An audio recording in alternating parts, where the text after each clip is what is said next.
Very good morning to all biological science DSC aspirants. School assistant biological science prepare అయ్యేటటువంటి DSC aspirants Telangana అదేవిధంగా ఏపీలోను తెలంగాణ సంబంధించినటువంటి biological science aspirants అందరికి కూడా ఈరోజు మనకి ఇంటర్మీడియట్ ఫస్ట్ ఇయర్ సంబంధించినటువంటి చాప్టర్స్ డిస్కస్ చేస్తున్నామండి. సో దానిలో భాగంగానే మనకి ఈరోజు జంతు కణజాలాలకు సంబంధించినటువంటి చాప్టర్లో మనం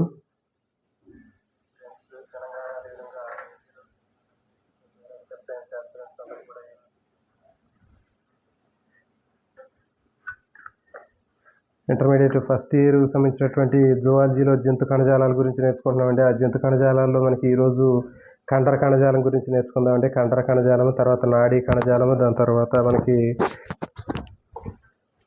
అస్థి కణజాలము. ఈ మూడు కణజాలాల గురించి నేర్చుకున్నట్లయితే ఈరోజు సెషన్ అనేది మనకి దీనికి సంబంధించింది కంప్లీట్ అయిపోతుంది. మ్యాక్సిమం వీటికి సంబంధించినటువంటిది ఈరోజు డిస్కస్ చేద్దామండి. మరి కండర కణజాలం తీసుకున్నట్లయితే కండర కణజాలం అనేది కూడా చాలా ముఖ్యమైనటువంటి కణజాలంగా చెప్పొచ్చండి. కండర కణజాలం అనేది మధ్యస్థత్వం నుంచి ఏర్పడుతుంది. చాలా చాలా ఇంపార్టెంట్. కండర కణజాలము ఏ త్వచం నుంచి ఏర్పడుతుంది అంటారు. పిండాభివృద్ధిలో కండర కణజాలము ఏ త్వచం నుంచి ఏర్పడుతుంది అని అడగడానికి అవకాశం ఉంటుంది. ఇది మధ్యస్థత్వం అనేది గుర్తుపెట్టుకోండి. కండరాలు ఇప్పుడు కూడా పైన స్కిన్ ఉంటుంది, లోపల కండరాలు, దాని తర్వాత మజిల్స్ ఉంటాయి కాబట్టి గుర్తుపెట్టుకోండి. మధ్యలో ఉంటుంది కాబట్టి మధ్యస్థత్వం నుంచి ఏర్పడుతుందని గుర్తుపెట్టుకోండి. కానీ కంటికి సంబంధించినటువంటి తారక, ఐరిస్, తర్వాత సీలియరీ మజిల్స్ ఏవైతే ఉన్నాయో అవి మాత్రం బాహ్య త్వచం నుంచి ఏర్పడుతుంది. ఇవి ఇంపార్టెంట్. ఇట్లాంటివి ఎక్కువగా అడుగుతాడు, గుర్తుపెట్టుకోండి. కండరానికి సంబంధించి మనకి కండరం మొత్తం కూడా మధ్య త్వచం నుంచి ఏర్పడుద్ది. కానీ కంటిలో ఉన్నటువంటి తారక కానివ్వండి, తర్వాత శైలికామయ దేహము, సీలియరీ మజిల్స్ ఏవైతే ఉన్నాయో ఇవన్నీ కూడా బహిస్త్వచం నుంచి ఏర్పడతాయి. మరి కండరాలు అనేవి కూడా ఉత్తేజితము, వాహకత, సంకోచత్వం అనేటటువంటి ముఖ్య లక్షణాలు కలిగి ఉంటాయండి. ఉత్తేజితత్వం అంటే ఎగ్జైటబిలిటీ, అంటే మన కండరాన్ని ప్రేరేపించినప్పుడు అది ఉత్తేజం చెందడం జరుగుతుంది, దాన్ని ఉత్తేజం అంటారు. తర్వాత వాహకత అంటే ఏంటి, అది సమాచారాన్ని ప్రసారం చేసేటటువంటి శక్తి ఉంటుంది, దాన్ని వాహకత అంటారు. తర్వాత వచ్చి సంకోచతత్వం, దీనికి సంకోచత్వం కాంట్రాక్షన్ కూడా ఉంటుందండి. మరి ప్రేరణకు గురి చేసినప్పుడు అది కండరాల సంకోచానికి గురవుతాయి. సో ఈ విధంగా మనకి ఉత్తేజితత్వం, వాహకత్వం, తర్వాత సంకోచత్వం అనేటటువంటి మూడు ముఖ్యమైనటువంటి ధర్మాలు కూడా వీటికి మనకు కనిపిస్తూ ఉంటాయి. తర్వాత కండర కణజాలంలో కండర తంతువుల్ని మయోసైట్స్ అంటారండి. చాలా చాలా ఇంపార్టెంట్. మయోసైట్స్ అనేటటువంటి పొడవైనటువంటి కణాలు దీంట్లో మనకు కనిపిస్తుంటాయి. వీటిని కప్పి సంయోజక కణజాలపు పొర ఉంటుంది. దీని తర్వాత మాత్రిక ఉండదు. కండర తంతువుల యొక్క ప్లాస్మా లెమ్మ పొరని సార్కోలెమ్మ అంటారండి. ఇక్కడ గుర్తుపెట్టుకోండి. డైరెక్ట్గా మనకి ఇవేనండి, వీటి నుంచి ఎక్కువగా అడుగుతారు. ఇప్పుడు కండర కణజాలంలో కండర తంతువుల్ని ఏమంటారు అంటారు, పొడవైనటువంటి తంతువుల్ని మయోసైట్స్ అంటారు. ఇప్పుడు ఫర్ ఎగ్జాంపుల్ ఇది ఒక కండరం అనుకుంటే, కండర కణజాలం అయితే కండర కణజాలం పొడవునా ఇట్లా మనకి తంతువులు అనేవి ఉంటాయి. ఈ తంతువులు ఏమంటారంటే మయోసైట్స్ అంటారు. కండర తంతువు లేదా మయోసైట్ అంటారండి. సో ఈ మయోసైట్స్ అనేటటువంటివి ఇవి కణాన్ని కప్పి ప్లాస్మా లెమ్మ పొర ఉంటుంది. మనకి జనరల్గా ప్రతి కణానికి కూడా ప్లాస్మా పొర ఉంటుంది కదా. సో అట్లాగే మనకి ఇక్కడ ఈ కండర కణాన్ని కూడా కప్పి ప్లాస్మా పొర అనేది ఉంటుంది. మరి ఈ ప్లాస్మా పొరని మనకి సార్కోలెమ్మ అని పిలుస్తారు.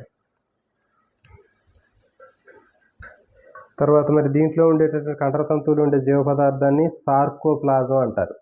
సైటోప్లాజాన్ని మనం సార్కోప్లాజం అంటారు. గుర్తుపెట్టుకోండి, సార్కో అంటే కండరం అని అర్థం. గుర్తుపెట్టుకోండి, మనకి కండరానికి సంబంధించిన పదాలన్నీ కూడా సార్కో అనే పదంతో వస్తాయి. సో కాబట్టి మనకి సార్కోప్లాజం అని ఇక్కడ మనకి తీసుకుంటే దాన్ని సైటోప్లాజాన్ని సార్కోప్లాజం అంటారు.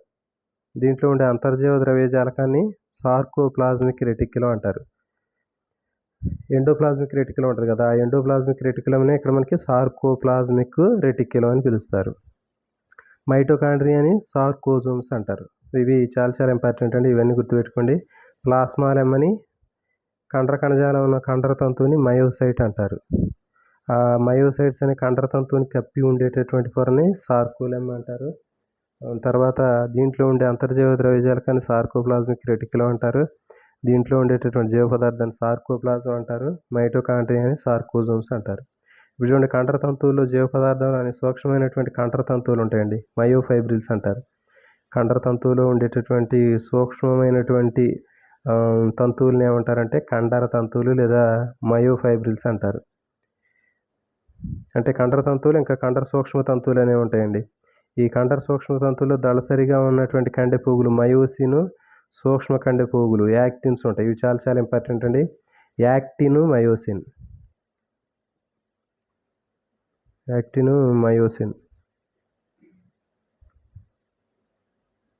ఇవి రెండు కూడా కండరాల్లో ఉంటాయండి. కండర సూక్ష్మ పోగులు మయోఫైబ్రిల్స్ అనేటటువంటి సూక్ష్మ పోగులు మనకి ఈ దళసరిగా ఉండేటటువంటివి మందమైనటువంటి మయోసిన్ పోగులు, సన్నగా ఉన్నటువంటివి యాక్టిన్. గుర్తుపెట్టుకోండి ఇక్కడ మందంగా అంటే మందం అని గుర్తుపెట్టుకోండి. దళసరి అంటే మందమే కాబట్టి అంటే మందము. మయోసిన్ అంటే మందంగా ఉండే తంతువులు, సన్నగా ఉండేవి యాక్టిన్. సో ఈ రెండు కూడా ఆల్టర్నేట్గా ఉంటాయండి. ఇట్లా దీంట్లో మనకి యాక్టిన్, మయోసిన్ అనేవి ఇట్లా మనకి యాక్టివ్ వరుసగా కనిపిస్తూ ఉంటాయి. సో ఇవి ఉండటం వల్ల ఏంటంటే మనకి లైట్, డార్క్ కలర్లో పట్టీ లాంటివి కనిపిస్తూ ఉంటాయి. కండర సూక్ష్మ తంతువుల్లో ఉన్నటువంటి యాక్టిన్, మయోసిన్ అనేటటువంటి పోగుల వల్ల మనకి ఇంగ్లీష్ పదాలు కూడా మీరు చూసుకోవాలంటే ఖచ్చితంగా. ఎందుకంటే కొన్ని సందర్భాల్లో పదాలు అనేటటువంటివి కంపల్సరీగా తెలుగులోనే కాదు కొన్ని మ్యాక్సిమం మీరు అవకాశం ఉన్నంత వరకు ఇంగ్లీష్ కూడా చూసుకోవాలి. ఇంగ్లీష్ పదాలు కూడా ఒక్కోసారి డైరెక్ట్గా తెలుగు పదాలు కాకుండా ఇంగ్లీష్ పదాలు కూడా ఇస్తాడండి. కాబట్టి ఆ ఇంగ్లీష్ పదాలు కూడా మ్యాక్సిమం మీరు చూస్తుంటే అలవాటు అయిపోతుంటుందండి. మీరు పూర్తిగా వదిలేయకుండా ఇప్పుడు మయోఫైబ్రిల్ అంటారు. కండర సూక్ష్మ తంతువులు, కండర తంతువులో ఉండేటటువంటి సూక్ష్మ నిర్మాణాలను ఏమంటారంటే మయోఫైబ్రిల్ అనేవచ్చు డైరెక్ట్గా. కాబట్టి కండర తంతువు అయినా అనవచ్చు, లేదా మయోఫైబ్రిల్ అని కూడా అడగవచ్చు. కాబట్టి చూసుకోండి ఇవి కూడా. తర్వాత దళసరిగా ఉండే పోగులు మయోసిన్ అంటారు. సన్నగా ఉండేటటువంటిని యాక్టిన్ పోగులు అంటారు. ఇప్పుడు మనకి కండర సూక్ష్మ తంతు మయోఫైబ్రిల్లో యాక్టిన్, మయోసిన్ ఆల్టర్నేటివ్గా ఉంటాయండి. ఒకటి ఇది, ఒకటి అది. సో ఇట్లా ఉండటం వల్ల ఏంటంటే మనకి డార్క్, లైట్ కలర్లో పట్టీలు లాంటి నిర్మాణాలు ఏర్పడతాయి. సో వీటిని మనం తీసుకున్నట్లయితే ఇక్కడ మనకి కనిపిస్తున్నాయి.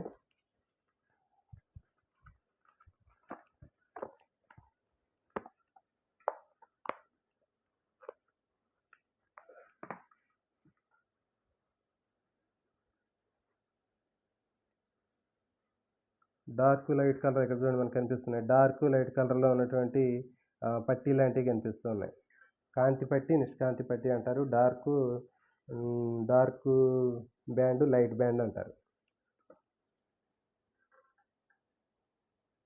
మయోగ్లోబిన్స్ ఉంటాయండి. దీంట్లో ఉండేటటువంటి హిమోగ్లోబిన్ దాన్ని ఏమంటారంటే మయోగ్లోబిన్ అంటారు. తర్వాత కండరాలు 3 రకాలుగా ఉంటాయి. సో ఇది దీనికి సంబంధించిందండి. ఇప్పుడు కండరాల్లో మనకి అస్థి కండరం, అస్థిపంజర కండరం ఉంటుంది. దీన్ని రేఖిత నియంత్రిత కండరం అంటారు. స్ట్రైప్డ్ వాలంటరీ మజిల్ అంటారు. తర్వాత రెండోది నునుపు కండరం. తర్వాత మూడోది హృదయ కండరం. మనం 9th క్లాస్లో వచ్చినాయండి. 9th క్లాస్లో ఉండేటటువంటి వాటికి సంబంధించినటువంటి ఇంకా కొంచెం ఎక్స్టెన్షన్ ఉంటుంది ఇక్కడ. కండరాలు అనేవి 3 రకాలుగా ఉంటాయి. అస్థి కండరాలు ఫస్ట్ది. చూడండి మరి అస్థి కండరాలు అనేటటువంటివి జాగ్రత్తగా చూడండి. ఈ మూడిట్లో కొద్దిగా కన్ఫ్యూజ్ ఉంటుంది, కానీ చాలా ఈజీగా ఉంటాయి. దేన్ని ఏ విధంగా పిలుస్తారు అనేది 2-3 పేర్లు ఉంటాయండి వీటికి. అస్థి పంజర కండరం అంటారు. అస్థి కండరం అంటే ఏంటంటే పేరులోనే ఉంది. ఎముకలకి అతుక్కొని ఉండేటటువంటి కండరాన్ని అస్థి కండరం అంటారు. అస్థి పంజర కండరం లేదా అస్థి కండరం అంటారు. సో దీంట్లో గీతలు లాంటివి చెప్పాం కదా, light colour, dark colour bands లాంటి పట్టీలు లాంటివి కనిపిస్తున్నాయి కాబట్టి అవి చూడటానికి రేఖల లాంటివి కనపడతాయి. రేఖల్లాగా ఉంటాయి. అందుకని వీటిని రేఖిత కండరాలు అంటున్నారు. తర్వాత ఈ అస్థి కండరాలు లేదా రేఖిత కండరాలని నియంత్రిత కండరాలని కూడా అంటారు. ఎందుకు నియంత్రిత కండరాలు అంటున్నారంటే వీటి యొక్క కదలికలు మన నియంత్రణలో ఉంటాయి. మనం కదిలియాలనుకుంటే కదిలియచ్చు, వద్దనుకుంటే ఆపొచ్చు. కాబట్టి ఇవి అస్థి కండరాలు గుర్తుపెట్టుకుంటే అస్థి కండరాలకు ఇంకా 2 పేర్లు ఉంటాయి. వీటిని రేఖిత కండరాలు అంటారు. వీటి మీద రేఖలు లేదా చారలు లేదా స్ట్రైప్స్ ఉంటాయి కాబట్టి స్ట్రైటెడ్ మజిల్ అని చెప్తారు. స్ట్రైప్డ్ మజిల్ లేకపోతే స్ట్రైటెడ్ మజిల్ అంటారు. వీటి యొక్క కదలికలు మన నియంత్రణలో ఉన్నాయి కాబట్టి వీటిని నియంత్రిత కండరాలు అంటారు. ఫర్ ఎగ్జాంపుల్ మన చేతిలో ఉన్నటువంటి చేతికి అస్థిపంజరం ఉంటుంది కదా, చేతిలో ఎముకలు కతుక్కునే ఉండేటటువంటి కండరాలు అస్థిపంజర కండరం అని చెప్పినాం. మరి చేతికి ఉన్నటువంటి కండరాన్ని ఉపయోగించి చేతిని మనం పైకి లేపొచ్చు, అవసరం అనుకుంటే ఆపొచ్చు. అంటే మన కంట్రోల్ లేకుండా దాని మూమెంట్స్ అనేవి జరగవు. ఎప్పుడైనా గుర్తుపెట్టుకుంటే అస్థిపంజరంలో ఉన్నటువంటి కండరాలన్నీ కూడా మన యొక్క నియంత్రణలో ఉంటాయి. వాటి మూమెంట్స్ అన్నీ కూడా వాలంటరీ కంట్రోల్ అంటారు దాన్ని. కాబట్టి ఇది అస్థిపంజరం అనేటటువంటిది, అస్థి కండరం అనేటటువంటిది రేఖిత కండరం. గీతలు ఉంటాయి కాబట్టి, చారలు ఉంటాయి కాబట్టి రేఖిత కండరం. ఇవి మన నియంత్రణలో ఉన్నాయి కాబట్టి నియంత్రిత కండరాలు. సో చూడండి మరి ఈ ఎముకలకి అనుబంధంగా ఉన్నటువంటి అస్థి కండరాలు అనేవి టెండాన్స్ తోటి అతుక్కొని ఉంటాయండి. చెప్పాం మనం. లెగమెంట్స్ అనేటటువంటి 2 ఎముకలు కలిపేటటువంటి లెగమెంట్స్ అని చెప్పాం. లెగమెంట్స్ ఎముకని కలుపుతుందని చెప్పినాం. టెండాన్ అనేది ఎముకని, కండరాన్ని కలుపుతుందని చెప్పాం. సో, ఇక్కడ చూడండి ఇది ఒక అస్థి కండరం అనుకున్నట్లయితే ఈ అస్థి కండరం ఇది ఎముకతోటి కలుస్తుందట. సో, ఇది కూడా అదే. ఈ అస్థి కండరం ఎముకతోటి కలిసేటటువంటి ఈ పార్ట్ ఏదైతే ఉందో దీన్ని టెండాన్ అంటారు. స్నాయు బంధనం అంటారు. గుర్తుపెట్టుకోండి. బాగా చాలా చాలా ఇంపార్టెంట్ అది. ఎక్కువగా అడగడానికి అవకాశం ఉంటుంది. కన్ఫ్యూజ్ అవ్వకుండా మనకి స్నాయు బంధనం అనేది ఎముకని కండరంతో కలిపిద్దండి. తర్వాత సంధి బంధనం అనేది 2 ఎముకల్ని కలిపేది సంధి బంధనం. లెగమెంట్స్ అంటారు వాటిని.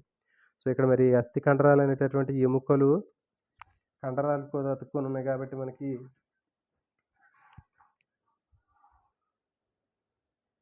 ఇక్కడ టెండాన్స్ తోటి ఇవి కలిసి ఉంటాయండి. తర్వాత ఇక్కడ చూడండి మనకి అస్థి కండరం తీసుకున్నట్లయితే అస్థి కండరంలో తంతువుని ఆవరించి పల్సని పొర ఉంటుంది. దాన్ని ఎండోమైసియం అంటారు. చూడండి ఇప్పుడు అస్థి కండరం ఇది. అస్థి కండరంలో ఉన్నటువంటి దాన్ని మనకి బయటికి తీస్తే ఒక పోగుని బయటికి తీసినట్లయితే ఒక కండర తంతువుని బయటికి తీస్తే దీని చుట్టూ ఉండేటటువంటి దాన్ని ఏమని చెప్తారంటే ఎండోమైసియం అంటారు. చాలా చాలా ఇంపార్టెంట్ బిట్టు. అస్థి కండరంలో ఉండేటటువంటి కండర తంతువుని ఆవరించి ఉన్నటువంటి పల్సని పొరని ఏమంటారు అని అడుగుతాడు. ఎండోమైసియం అంటారు. తర్వాత ఎండోమైసియం అనేది సంయోజక కణజాలంతో కప్పి ఉంటుంది. తర్వాత కండర తంతువులు ఇలాంటి కండర తంతువులు అన్నీ కూడా ఒక బండిల్ లాగా ఉంటాయండి. సో, వీటిని ఏమంటారంటే ఫాసికిల్ అంటారు. కండర తంతువుల కట్టని ఫాసికిల్ అంటారు. మరి ఈ కట్టను ఆవరించి కూడా ఒక పొర ఉంటుంది. దాన్ని ఏమంటారంటే పెరిమైసియం అంటారు. సో, ఇక్కడ కన్ఫ్యూజ్ లేకుండా గుర్తుపెట్టుకోండి. ఒక కండర తంతువు చుట్టూ ఉండేది ఎండోమైసియం పొర. ఇలాంటి కండర తంతువులన్నీ కూడా ఒక బండిల్ లాగా ఉంటాయి. చూడండి ఇదొక బండిలు, ఇదొక బండిలు, ఇదొకటి ఇట్లా ఒకటి బయటికి లాగాడు చూడండి ఇక్కడ. సో, ఈ బండిల్ని బయటికి లాగాడు ఇట్లా. ఈ 1, 2, 3, 4, 5, 6, 7, 8 బండిల్స్ ఉన్నటువంటి ఈ బండిల్స్ని ఫాసికిల్ అని చెప్పారు. ఇదొక ఫాసికిల్, ఇదొకటి ఇవన్నీ కూడా ఫాసికిల్స్ అండి. ప్రతి ఒక్క ఫాసికిల్లో కొన్ని కండర తంతువులు కలిసినటువంటి బండిల్ ఉంటుంది. సో, ఈ బండిల్ నుంచి ఒక బండిల్ని బయటికి తీస్తే మనకి ఇక్కడ ఒక ఫాసికిల్ బయటకు కనపడుతుంది. ఇప్పుడు దీని చుట్టూ ఉన్నటువంటి లైట్ బ్లూ కలర్లో ఉన్నది ఏంటి అంటే ఎపిమైసియం. సో, ఇది పెరిమైసియం అండి. ఇది పెరిమైసియం. మళ్ళీ దీంట్లో చూస్తే మనకి కండర తంతువులు ఉంటాయి. ఒక కండర తంతువు చుట్టూ కూడా మనకి ఒక పొర ఉంటుంది. ఇది ఎండోమైసియం. గుర్తుపెట్టుకోండి. ఫస్ట్ది ఒక తంతువు చుట్టూ ఉండేది ఎండోమైసియం. తర్వాత అలాంటి తంతువులన్నీ కలిసి ఒక కట్టలాగా ఏర్పడితే ఆ కట్ట చుట్టూ ఉండేటటువంటిది పెరిమైసియం. సో, మరి ఇట్లాంటి అన్ని ఫాసికిల్స్ అన్నీ కూడా కలిసిపోయిన తర్వాత వీటిపైన ఓవరాల్గా మళ్ళీ ఇంకొక సంయోజక కణజాల పొర ఉంటుంది. దాన్ని ఎపిమైసియం అంటారు. సో, ఇట్లాంటివన్నీ కూడా ఫాసికిల్ సమూహాలన్నీ కూడా కలిస్తే మనకి కండరం తయారైద్దండి. చాలా చాలా ఇంపార్టెంట్. ఒక కండరంలో మనం తీసుకున్నట్లయితే చాలా ఫాసికిల్స్ ఉంటాయి. ఒక్కొక్క ఫాసికిల్లో అనేక కండర తంతువులు ఉంటాయి. ఒక్కొక్క కండర తంతువు కూడా ఒక్కొక్క పొర ఉంటుంది. సో, ఇక్కడ మనకి 3 పొరలు ఉన్నాయండి చూడండి. కండర తంతువుని ఆవరించి ఒక పొర ఉంది. ఇలాంటి కండర తంతువులు కలిసి ఫాసికిల్ ఏర్పడితే ఆ ఫాసికిల్ చుట్టూ కూడా ఒక పొర ఉంది. తర్వాత ఇలాంటి ఫాసికిల్స్ అన్నీ కూడా కలిసిపోయి ఒక కండరం తయారైతే దాని చుట్టూ కూడా ఒక పొర ఉంది. సో, కాబట్టి మీకు కన్ఫ్యూజ్ లేకుండా గుర్తుపెట్టుకోవాలంటే ఫస్ట్ది లోపల ఎండోమైసియం. ఓకే. తర్వాత అలాంటి కండర తంతువుల చుట్టూ ఉన్నది పెరిమైసియం. తర్వాత ఇవి 2 కలిస్తే ఎపి అని గుర్తుపెట్టుకోండి. ఏపి ఇక్కడ మనకి తీసుకున్నట్లయితే ఎగ్జాంపుల్ మనకి ఈజీగా గుర్తుండటం కోసం ఎపిమైసియం అనేది గుర్తుపెట్టుకున్నట్లే ఏపీ అని గుర్తుపెట్టుకోండి. ఏపీలో మనకి లోపల నుంచి తీసుకోండి. ఎండోమైసియము, పెరిమైసియము రెండింటిని కలిపితే ఎపిమైసియం. సో, ఈజీగా కన్ఫ్యూజ్ లేకుండా ఉంటుందండి. ఏపీ అని గుర్తుపెట్టుకోండి. ఏపీ స్టేట్ గుర్తుపెట్టుకుంటే లోపల నుంచి వచ్చిద్దని గుర్తుపెట్టుకోండి. ఏ అంటే ఎండోమైసియం అంటే ఒక తంతువు చుట్టూ ఉంది. అలాంటి తంతువులన్నీ కలిసిపోతే ఒక బండిల్ ఏర్పడింది ఫాసికిల్ అని చెప్పిన. ఆ ఫాసికిల్ చుట్టూ ఉన్నటువంటిది పెరిమైసియం. తర్వాత అలాంటి బండిల్స్ అన్నిటిని ఆవరించి ఉండేటటువంటిది ఈ 2 కలిపితే ఎండోమైసియంలో ఏ, తర్వాత పెరిమైసియంలో పి రెండింటిని కలిపితే ఎపిమైసియం వచ్చింది. సో, కాబట్టి ఎపిమైసియం అనేది మొత్తాన్ని ఓవరాల్గా ఆవరించినటువంటి పొర. సో, ఇదండి దీనికి సంబంధించింది. ఖచ్చితంగా ఇలాంటి బిట్లు మీరు అనాలిసిస్ చేసి చదువుకున్నట్లయితే మీకు ఎలాంటి కన్ఫ్యూజ్ లేకుండా ఉంటుంది.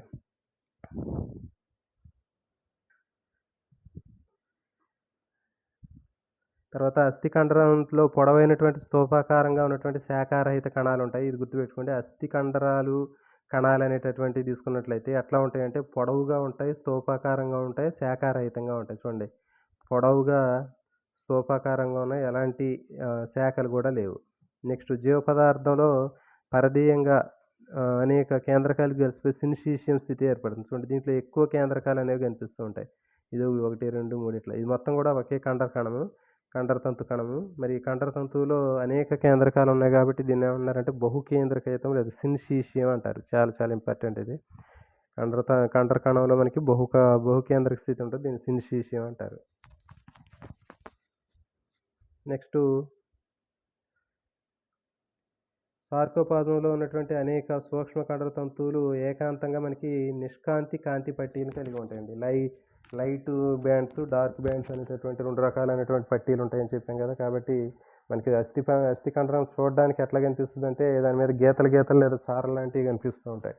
మరి చారలు లాంటివి కనపడటానికి కారణం ఏంటంటే దాంట్లో ఉండేటటువంటి నిష్కాంతి కాంతి పట్టీలు.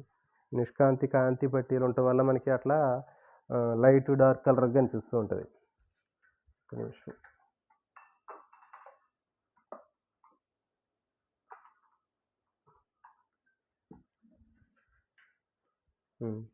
చూడండి అస్థి కండరంలో మనకి నిష్కాంతి కాంతి పట్టీలు ఆల్టర్‌నేట్‌గా ఉండటం వల్ల ఇవి చారలు లేదా గీతలు లాంటివి కనిపిస్తాయి. అందుకే వీటిని చారల కండరాలు అంటారండి. ఇంపార్టెంట్. మరి చెప్పిన అస్థిపంజర కండరం అనేది జీవి నియంత్రణలో ఉంటది. అంటే వీటి యొక్క కదలికలనేవి మనం కంట్రోల్ చేస్తాం కాబట్టి వీటిని ఏమంటున్నారంటే నియంత్రిత కండరాలు లేకపోతే వాలంటరీ మజిల్స్ అంటారు. అస్థి కండరం అనేది తొందరగా సంకోచం చెందిద్దండి.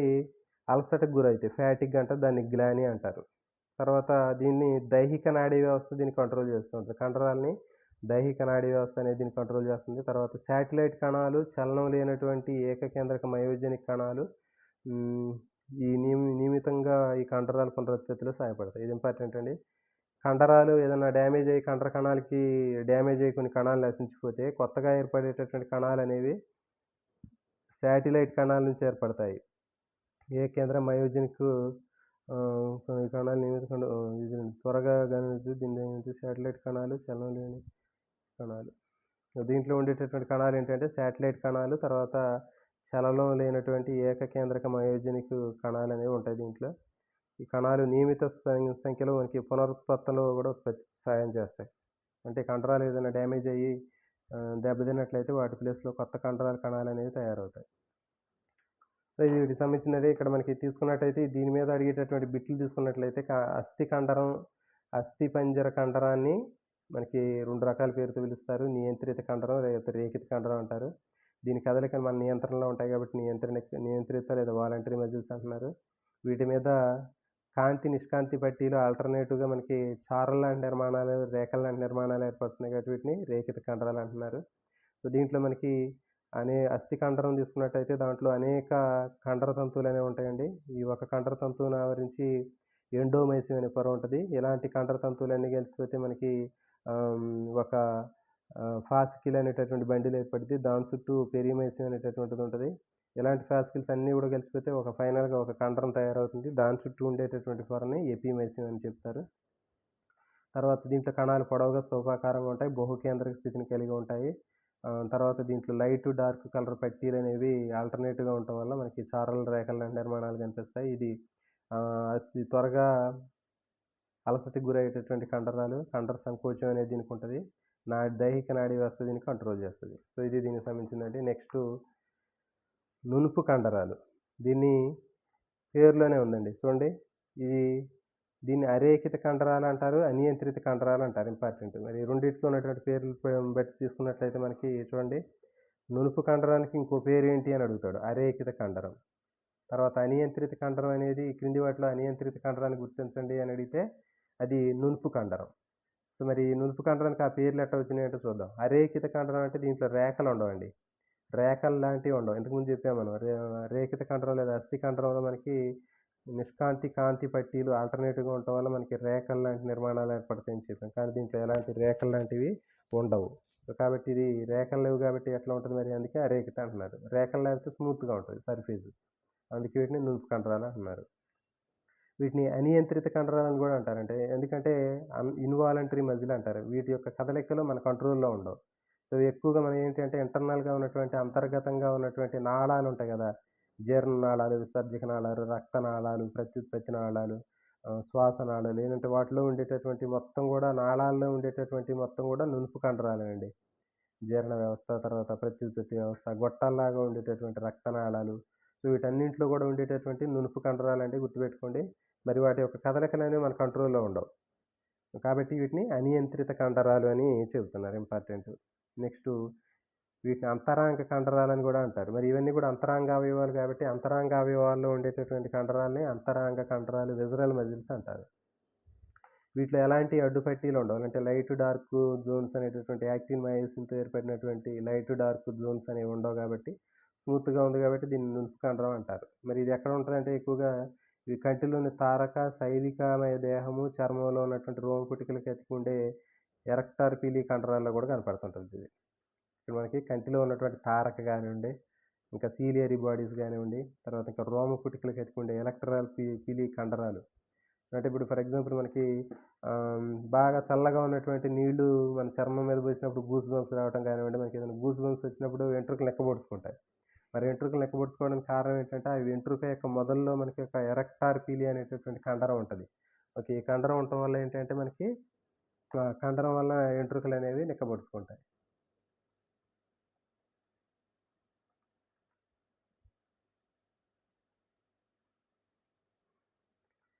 చూడండి నెక్స్టు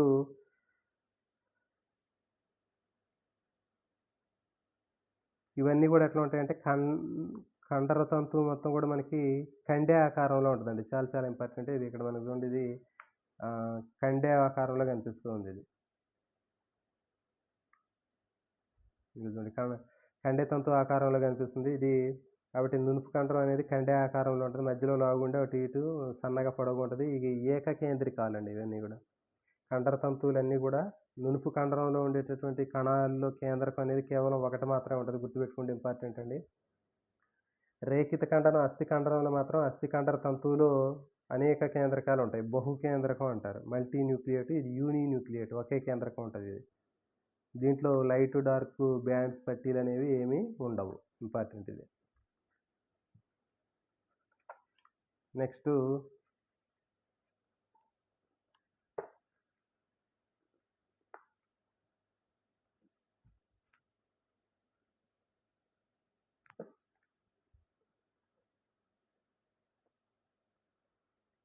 ఎందుకంటే దీంట్లో యాక్టిన్, మయోసిన్ అణువులనేవి క్రమ పద్ధతిలో ఉండవు గాబట్టి మనకి అవి దాంట్లో లైట్, డార్క్ కలర్ బ్యాండ్స్ గానివ్వండి, స్ట్రైప్స్ గాని కనపడవు. నునుపు కండరాలనేవి నియంత్రణలో పనిచేయవు. అంటే మన కంట్రోల్‌లో ఉండవు. అందుకే వీటిని అనియంత్రిత కండరాలంటున్నారు. ఇవి దీర్ఘకాలం సంకోచాలు చూపించేటటువంటి కండరాలు. అలసటలకు లోనవ్వకుండా దీర్ఘకాలం సంకోచంలో ఉండగలుగుతాయి. చెప్పాం మనం అస్థి కండరాలనేవి అలసటకు గురవుతాయని చెప్పాం. కానీ దీంట్లో ఎలాంటి మజిల్ ఫ్యాటిగ్ అనేది ఉండదు. తర్వాత ఇది స్వయంచోదిత నాడీ వ్యవస్థ ఆధీనంలో ఉంటదండి. ఇది గుర్తుపెట్టుకోండి. ఇంపార్టెంట్ ఇది. స్వయంచోదిత నాడీ వ్యవస్థ ఆధీనంలో మనకి కనిపిస్తూ ఉంటుంది. ఆహ్,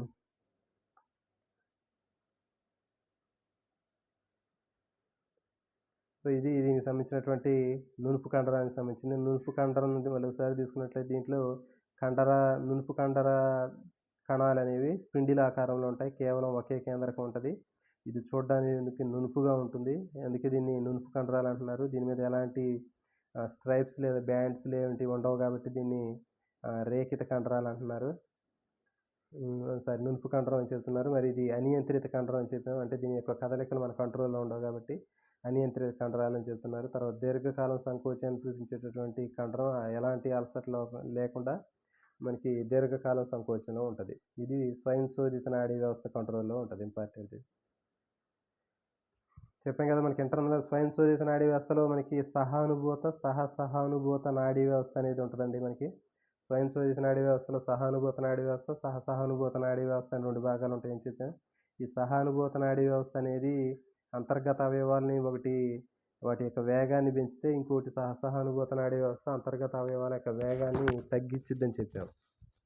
ఒకటి యాక్సిలరేటర్ లాగా పనిచేసిద్ది. ఇంకోటి బ్రేక్ లాగా పనిచేసి ఇంటర్నల్‌గా ఉన్నటువంటి అవయవాల యొక్క మూవ్‌మెంట్స్‌ని నార్మల్‌గా చేసిద్ది. అంటే ఇప్పుడు ఈ లోపల ఉన్నటువంటి ట్యూబ్ లాగా ఉన్నటువంటి అంతర్గతంగా ఉన్నటువంటి అవయవాల యొక్క కండరాలకు సంబంధించినటువంటి ఈ గొట్టాల్లాగా ఉన్నటువంటి నిర్మాణాల్లో వీటి యొక్క కదలికలను నియంత్రణ చేసేది సహానుభూత నాడీ వ్యవస్థ, సహానుభూత నాడీ వ్యవస్థ. ఈ రెండింటిని కలిపి స్వయంచోదిత నాడీ వ్యవస్థ అంటారు. మనకి 10th క్లాస్‌లో ఒక బొమ్మ కూడా ఉంటదండి. స్వయంచోదిత నాడీ వ్యవస్థకు సంబంధించింది. ఇది దీనికి సంబంధించింది. నెక్స్ట్ హృదయ కండరం అండి. దీన్ని కార్డియాక్ మజిల్ అంటారు. హృదయ కండరాన్ని కార్డియాక్ మజిల్ అంటారు. మరి కార్డియాక్ మజిల్ తీసుకున్నట్లయితే కార్డియాక్ మజిల్‌లో మనకి దీని జనరల్ ఫీచర్స్ ఏంటంటే దీన్ని రేఖిత కండరాల్లాగా ఉంటది. అనియంత్రిత కండరం. అంటే చూడండి హృదయ కండరం అనేది అస్థి కండరంలాగా చారలు లాంటివి ఉంటాయి కాబట్టి దీన్ని రేఖిత కండరం అన్నారు.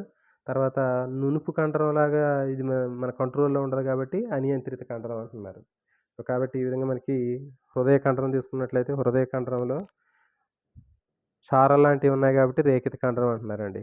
తర్వాత ఇది మన కంట్రోల్‌లో ఉండవు. హృదయ కండరం వాటి మూవ్‌మెంట్స్ అన్ని మన కంట్రోల్‌లో ఉండవు కాబట్టి దీన్ని అనియంత్రిత కండరాలు అంటున్నారు. ఇన్వాలంటరీ మజిల్ అంటారు. ఇది చూడండి ఇక్కడ మనకి.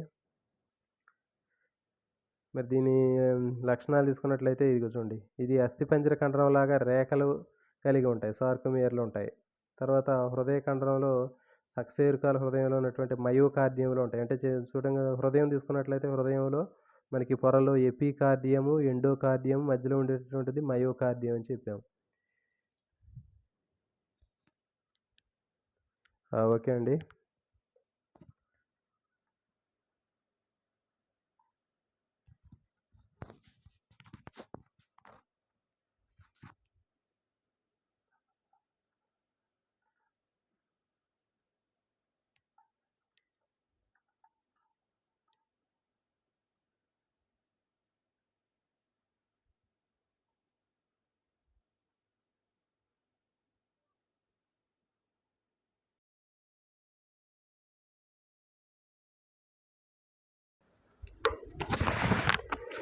ఇప్పుడు వినిపిస్తుందండి వాయిస్ క్లియర్‌గా వినిపిస్తుందా?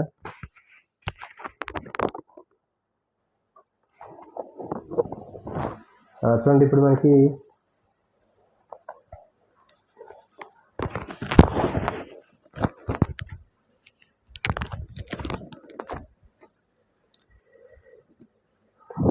చూడండి హృదయ కండరంలో మనకి ఎపికార్డియము, మయోకార్డియము, ఎండోకార్డియం అనేటటువంటి భాగాలు ఉంటాయని చెప్పాము. ఎపికార్డియం వెలుపలి పొర, తర్వాత ఎండోకార్డియం అనేది లోపలి పొర, రెండింటికి మధ్యలో మయోకార్డియం అనేటటువంటిది మధ్యలో ఉన్నటువంటి పొర అండి. కాబట్టి ఇక్కడ మనం తీసుకున్నట్లయితే మయోకార్డియంలో మొత్తం కూడా గుండెకి సంబంధించినటువంటి మయోకార్డియం మొత్తం కూడా ఇలాంటి హృదయ కండరాలతో తయారైద్ది. ఓకేనా. నెక్స్ట్ ఈ కణాలు తీసుకున్నట్లయితే పొట్టిగా స్తూపాకారంగా ఉంటాయి. 2 కేంద్రకాలు ఉంటాయండి. వీటిలో బహుకేంద్రక స్థితి అని కూడా అంటారు. దీంట్లో 2 కేంద్రకాలు కనిపిస్తూ ఉంటాయి. తర్వాత ఇవన్నీ కూడా శాఖాయుతంగా ఉంటాయి. ఓకే. థ్యాంక్ యూ అండి. చూడండి ఇవన్నీ శాఖాయుతంగా ఉంటాయి. హృదయ కండర కణాలన్నీ కూడా శాఖాయుతంగా కనిపిస్తూ ఉంటాయి. తర్వాత బహుకేంద్రకం గుర్తుపెట్టుకోండి. ఇవి పొడవుగా స్తూపాకారంగా ఉంటాయి. 2 కంటే ఎక్కువ కేంద్రకాలు ఉంటాయి. బహుకేంద్రక స్థితి అంటారు. దీన్ని సిన్షిషియం అని కూడా అంటారు. కణాలన్నీ కూడా మనకి స్తూపాకారంగా ఉండి శాఖాయుతంగా ఉంటాయి. చూడండి ఇట్లా శాఖలు కలిగి ఉంటాయి. తర్వాత వీటిలో పొట్టిగా ఉంటాయి. ఇవి ఒకదానితోటి కలిసి ఉంటాయని చెప్పాము. తర్వాత వీటి మధ్యలో రిక్తిక సందులు గ్యాప్ జంక్షన్స్ అనేటటువంటివి ఉంటాయి. వీటి ద్వారా విద్యుత్ ప్రచోదనాలు హృదయ కండరం అంతా వ్యాపిస్తాయి. చెప్పాము మనం. ఇంపార్టెంట్ అండి ఇది గ్యాప్ జంక్షన్స్ అని నిన్న మనం చెప్పాము. ఒక కణం ఇంకో కణానికి మధ్య ఉండేటటువంటి ప్లాస్మా పొరలో ఉండేటటువంటి సంబంధాలని మనం గ్యాప్ జంక్షన్స్ అనేటటువంటి రూపంలో చెప్పడం జరిగింది. వీటిని రక్త సందులు అంటారండి తెలుగులో. రక్త సందులు లేకపోతే గ్యాప్ జంక్షన్స్ అంటారు. మరి ఈ గ్యాప్ జంక్షన్స్ అనేటటువంటివి ఏంటి అంటే విద్యుత్ ప్రచోదనాలు హృదయం మొత్తం వ్యాపించడానికి ఉపయోగపడతాయి. ఇప్పుడు ఫర్ ఎగ్జాంపుల్ హృదయంలో ఉన్నటువంటి హృదయ కండర కణాలు అనేవి తీసుకున్నట్లయితే ఇట్లా ఉంటాయని అనుకుంటే మనకి ఈ రెండింటి మధ్యలో ఉండేటటువంటివి గ్యాప్ జంక్షన్స్. ఒక కణానికి ఇంకో కణానికి మధ్య ఉండేటటువంటి ప్లాస్మా పొర ఏదైతే ఉందో ఆ ప్లాస్మా పొరలో రక్త సందులు అనేటటువంటి జంక్షన్స్ ఉంటాయి. వీటి ద్వారా ఏంటంటే హృదయానికి సంబంధించినటువంటి ఆ సంకోచానికి సంబంధించినటువంటి ప్రచోదనాలు మొత్తం కూడా గుండె మొత్తం వ్యాపించడానికి ఉపయోగపడతాయి. గుర్తుపెట్టుకోండి.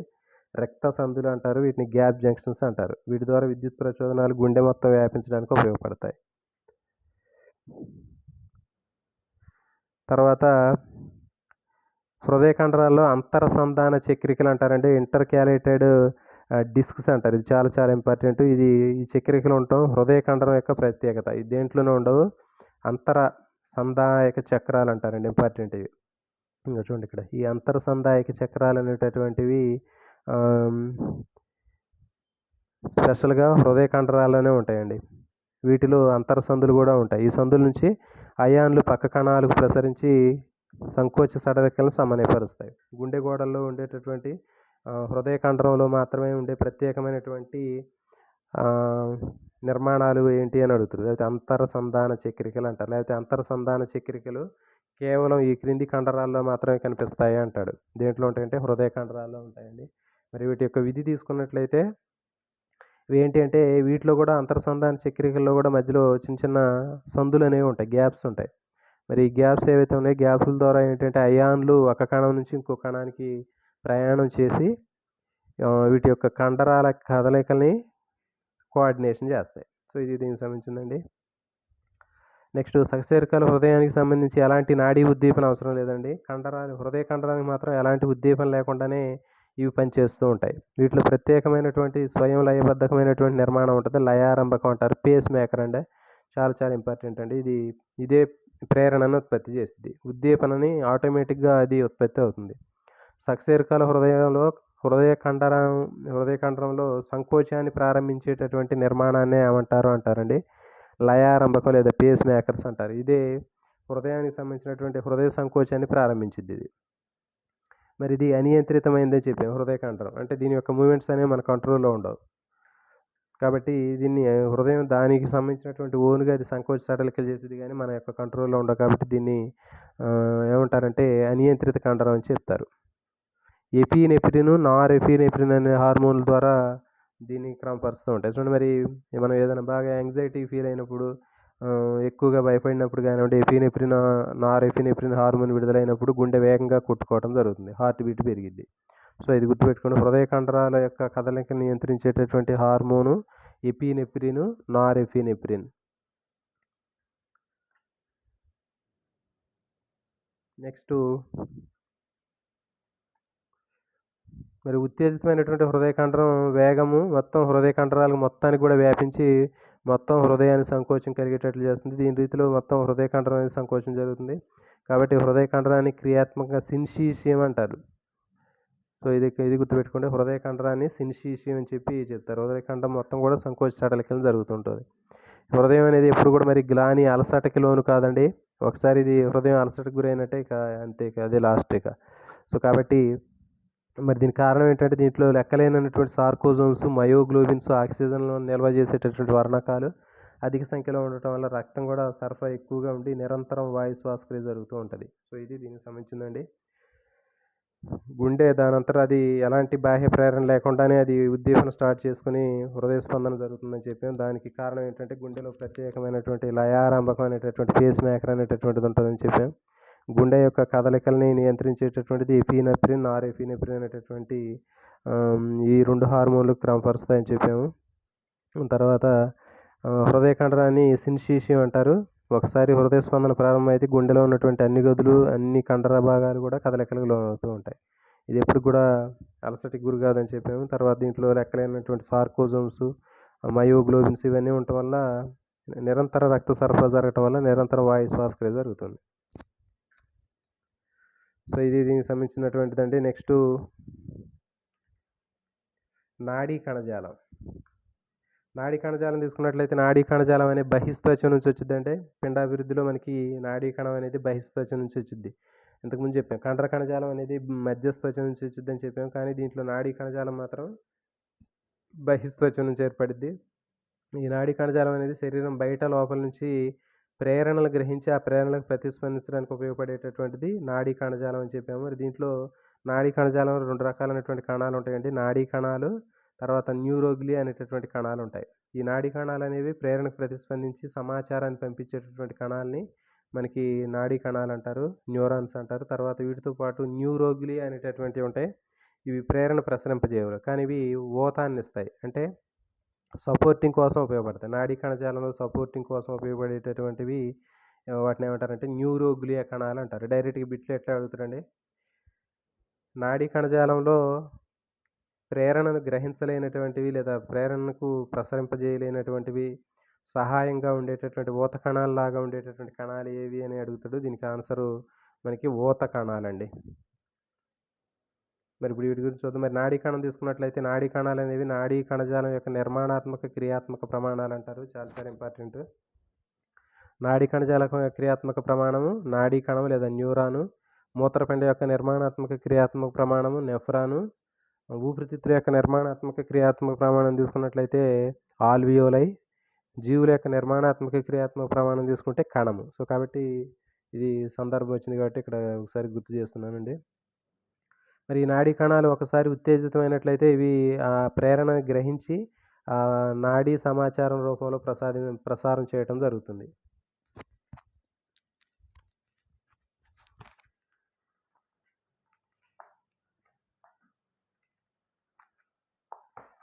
ఇప్పుడు నాడీ కణం యొక్క నిర్మాణాన్ని ఇక్కడ మనం పరిశీలిద్దామండి. నాడీ కణంలో ఉండేటటువంటి భాగాలు ఎట్లా ఉంటాయి, దానికి సంబంధించినటువంటి నిర్మాణం ఎట్లా ఉంటుంది అనేది ఇక్కడ మనం చూద్దాం.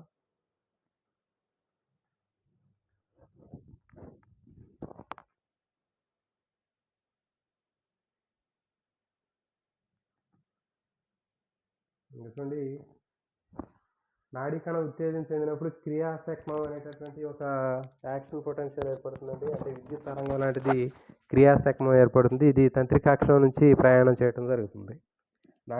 నాడీ కణాల్లో నాడీ ప్రసారం అనేటటువంటిది ఒక క్రియాశక్మం యాక్షన్ పొటెన్షియల్ అనేటటువంటి కరెంట్ రూపంలో ప్రయాణం చేస్తుందండి. మరి నాడీ కణం యొక్క నిర్మాణం తీసుకున్నట్లయితే నాడీ కణంలో 2 ముఖ్యమైనటువంటి భాగాలు ఉంటాయి. నాడీ కణ దేహము, తర్వాత డెండ్రైట్స్ అనేటటువంటివి దీంట్లో కనిపిస్తుంటాయి. తర్వాత యాక్సాన్ అనేటటువంటిది ఉంటుంది. నాడీ కణం తీసుకుంటే దీంట్లో ఉండే ముఖ్యమైనటువంటి భాగాలు నాడీ కణ దేహం అంటారు, సైటాన్ అంటారు దీన్ని, నాడీ కణ దేహము. తర్వాత ఈ పొడవుగా ఉన్నటువంటిది తంత్రికాక్షము యాక్సాన్ ఇది. తర్వాత దీనిపైన ఉండేటటువంటివి డెండ్రైట్స్. సో కాబట్టి దీంట్లో ఒక నాడీ కణ దేహము, ఒక పొడవైనటువంటి ఒక యాక్సాన్ తంత్రికాక్షము, అనేక డెండ్రైట్స్ ఉంటాయి. సో ఇప్పుడు దీని గురించి చూద్దాం. నాడీ కణ దేహాన్ని గురించి చూద్దామండి. నాడీ కణ దేహం తీసుకున్నట్లయితే దీన్ని పెరికారియాను, సైటాను లేదా దేహం అని చెప్తారు. దీనికి ఇంకో పేర్లు. నాడీ కణ దేహానికి పేరు ఏంటంటే పెరికారియాను, సైటాను, దేహం అంటారు.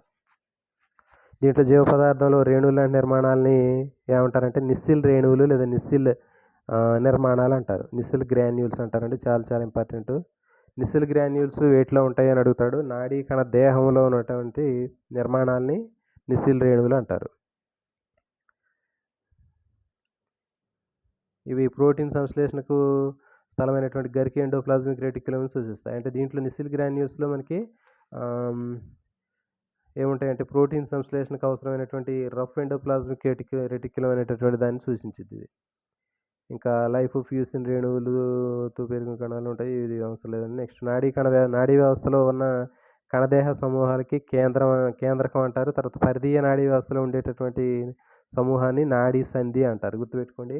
కేంద్ర నాడీ వ్యవస్థలో ఉన్నటువంటి నాడీ కణ దేహాల సముదాయాన్ని, మెదడు వెన్నుపాములో ఉండేటటువంటి నాడీ కణాలకు సంబంధించినటువంటి కణదేహాల సమూహాన్ని కేంద్రకం అంటారు.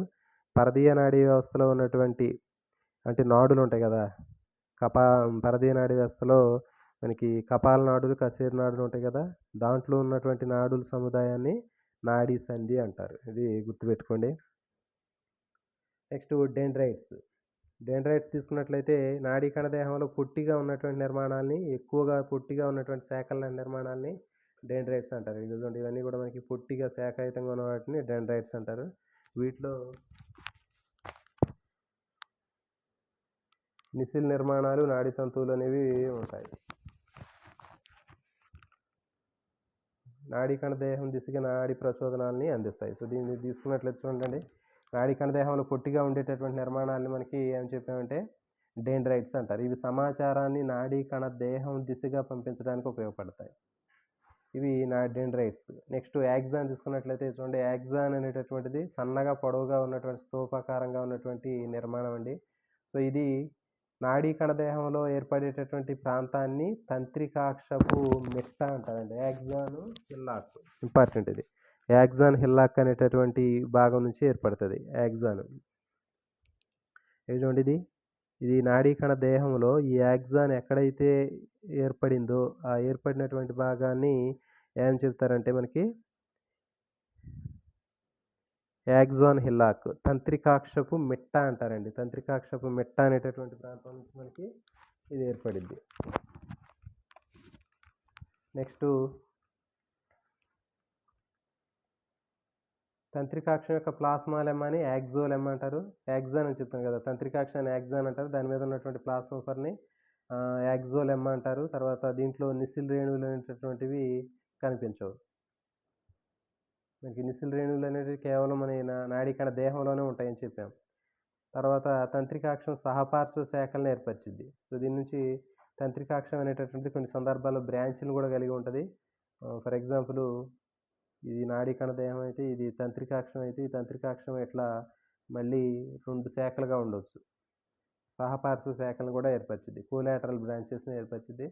తంత్రికాక్షం పరాంతంలో నిక్షించిన బుడిపెల్ లాంటివి ఉంటాయండి. ఇట్లా మనకి బుడిపెల్ లాంటి నిర్మాణాలు కలిపి కనిపిస్తూ ఉంటాయి. వీటిని టెలిడెండ్రియా అంటారు. టెలిడెండ్రియా లేదా తంత్రికాక్ష పత్యాలు, లేకపోతే నాడీ కణ సంధీయ బుడిపెలుగా ఇవి అంతమంతరం జరుగుతుంది. సైనాట్రిక్ నాబ్స్ అని చెప్తారు ఇవి. ఇక్కడ చూడండి, ఇక్కడ మీకు పిక్చర్లో చూస్తుంది. ఇటువంటి నాడీ కణం యొక్క తంత్రికాక్షం చివరి భాగాలు మనకి ఇట్లా బుడిపెల్ లాంటి నిర్మాణాలు ఏర్పరుస్తాయి. వీటిని తంత్రికాక్షం యొక్క అంత్యాలు అంటారు. నాడీ కణసంధి బుడిపెలు అని చెప్తారు. సైనాప్టిక్ నాబ్స్ అంటారు వీటిని. వీటిలో నాడీ అభివాహకాలు అనేటువంటి రసాయనాలు ఉంటాయండి. అంటే ఒక నాడీ కణం నుంచి వచ్చినటువంటి సమాచారం అనేది చివరికి వచ్చిన తర్వాత ఈ బుడిపెల్ లాంటి నాబ్స్లో ఉన్న తర్వాత, వెసికిల్స్లోకి వచ్చిన తర్వాత ఆ రసాయన సమాచారం అనేది ఇంకొక నాడీ కణంలోకి వెళ్ళటం జరుగుతుంది.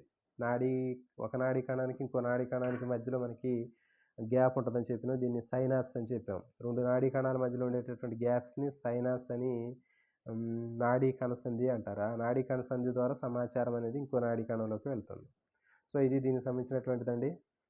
దీంట్లో నాడీ కణ దేహం ఉంటుంది.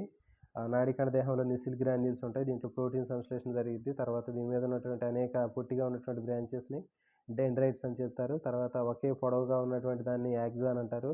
ఈ యాక్సాన్ హిల్లాక్ అనేటటువంటి తంత్రికాక్షపు మిట్ట అనేటటువంటి ప్రాంతం నుంచి వచ్చింది. తర్వాత ఈ తంత్రికాక్షం మీద మనకి మైలిన్తో తయారైనటువంటి ఒక పొర ఉంటుందండి. సారీ, దీని మీద మనకి మయోలిన్ తొడుగు అంటారు. అంటే కొవ్వుతో తయారైనటువంటి పొర ఉంటుంది. దీన్ని మయోలిన్ షీట్ అని చెప్తారు. ఈ మయోలిన్ ఆచ్ఛాదనం ఇది. సో ఈ మయోలిన్ ఆచ్ఛాదనాన్ని ఉత్పత్తి చేసేవి ష్వాన్ కణాలు. గుర్తుపెట్టుకోండి, ఇంపార్టెంట్. నాడీ కణదేహంలో నిసిల్ గ్రాన్యూల్స్ ఉంటాయి. తర్వాత తంత్రికాక్షంలో ఉండేటటువంటి కణాలు ఏంటి అంటే ష్వాన్ కణాలు. ష్వాన్ కణాలు ఏం చేస్తాయంటే మయోలిన్ షీట్ని ప్రొడ్యూస్ చేస్తాయి. మరి ఈ మయోలిన్ షీట్ అనేది కంటిన్యూగా ఉండదు. యాక్సాన్ మీద అక్కడక్కడ కొంచెం ఇంటరప్షన్స్ ఉంటాయి, గ్యాప్స్ ఉంటాయి. ఈ గ్యాప్ లాగా ఉన్నటువంటి దాన్ని ఏమని చెప్తారంటే మనకి రాన్వేర్ కణుపులు అంటారు. నోడ్స్ ఆఫ్ రాన్వేర్ అంటారు. రాన్వేర్ కణుపులు ఉంటుంది. ఓకే, సో ఇది దీనికి సంబంధించిందండి. సో ఈ సెషన్ మనకి కంప్లీట్ అయిపోద్దండి. ఈ కొంచెం లెంతీగా ఉంది. చూడండి, ఇది కంప్లీట్ అయిపోతే టైం ఎంత అయింది? 43 minutes. ఓకే అండి. సో దీని వరకు కంప్లీట్ చేద్దామండి. ఇక్కడ ఈ సెషన్ వరకు కంప్లీట్ అయిపోతే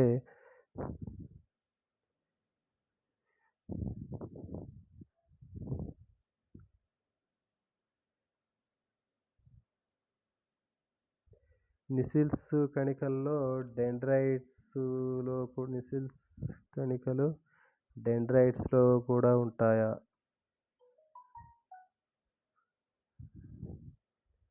నిసిల్ రేణువులు మనకి దీంట్లో ఉంటాయండి. నాడీ కణ దేహంలో మనకి నిసిల్ రేణువులు అనేవి ఉంటాయి. అంటే ఇది కూడా దీంట్లోనే కలిసి ఉంటుంది. చూడండి, మరి డెండ్రైట్స్ అనేటటువంటిది ఏంటంటే ఈ మొత్తం సైటోప్లాజంలో ఉంటుంది. దీని నుంచి మొత్తం కూడా కనెక్షన్ ఉంటుంది కాబట్టి దీంట్లో మొత్తం కూడా స్ప్రెడ్ అయి ఉంటాయి. దీంట్లో నిసిల్ రేణువులు అనేవి డెండ్రైట్స్లో కూడా ఉంటాయి. అంటే ఇది మొత్తం కూడా ఈ సైటోప్లాజం మొత్తం కూడా దీనికి అటు డెండ్రైట్స్కి, తర్వాత సైటోప్లాజం దీంట్లో ఉన్నటువంటి ఈ సైటోప్లాజానికి మొత్తం కనెక్టివిటీ ఉంటుంది కాబట్టి ఈ నిసిల్ రేణువు దీంట్లో కూడా ఉండొచ్చు.